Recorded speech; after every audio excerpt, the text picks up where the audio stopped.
ইন্না লিল্লাহি ওয়া ইন্না ইলাইহি রাজিউন। খাসগাঁও নির্বাসী মোহাম্মদ নবী হোসেন, সিনজাবর ইউনিয়ন ছাত্র সুনামগঞ্জ। স্বপ্নের দেশ ইটালি যাওয়ার পথে লিবিয়া থেকে মারা গেছেন বউটার মারি। অবৈধ পথে খেয়েও আপনারা পাড়ি দিবা না। বিশেষ করে আমরা সিলেটের মানুষ, আমরা বেশিরভাগ স্বপ্নের দেশ হলেও ইটালি যাওয়ার পথে বেশি অংশ পাড়ি দিই আমরা। তো এই অবৈধ পথে আমরা পাড়ি দিব না। 17 লাখ টাকা বিনিময়ে দেশের লাশ আনছেন 10 লাখ টাকা দিয়ে। মধ্যবিত্ত ফ্যামিলি, বাবার আইল সন্তান, তারা 4 ভাইয়ের মধ্যে উনিও একজন ভাই ছিলেন, উনিও চলে গেলেন। খুব দুঃখজনক বিষয়। ভাই এইভাবে চাইছিল না কোনো সময় ভাইয়ের লাশটা খান্দ তুলত। মাত্র 23 বছর বয়সে স্বপ্নের দেশ ইটালি ঠিকও পৌঁছাইছেন লাশ হইয়া। এটা সিনজাবর ইউনিয়ন খাসগাঁও। আসলে এইভাবে অবৈধ পথে আমরা কেউ পাড়ি দিব না। ফ্যামিলি সর্বশান্ত হারা। এই দুঃখ তারা হারে হইবা, দুঃখ হইবার জায়গা নাই।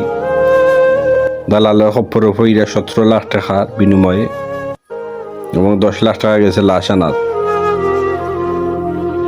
প্রায় 27 লাখ টাকা ফ্যামিলি শান্তহারা, সর্বশান্তহারা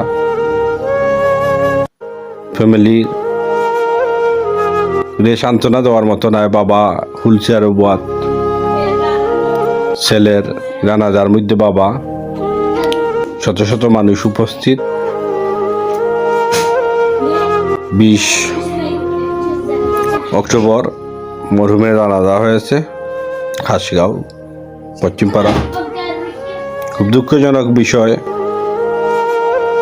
অবৈধ পথে গিয়া মেলা প্রাণ যাবে, আমরা চাই না। দালাল খপ্পরে পই রাখাও ডুবে অবৈধ পথে কখনো বিদেশে পাড়ি দিবেন না। মরহুমের জন্য সবাই দোয়া করবেন। মরহুমের জানাজাতে শত শত মানুষ উপস্থিত ছিল। 23 বছর বয়সে একটি তাজা পান চলে গেল।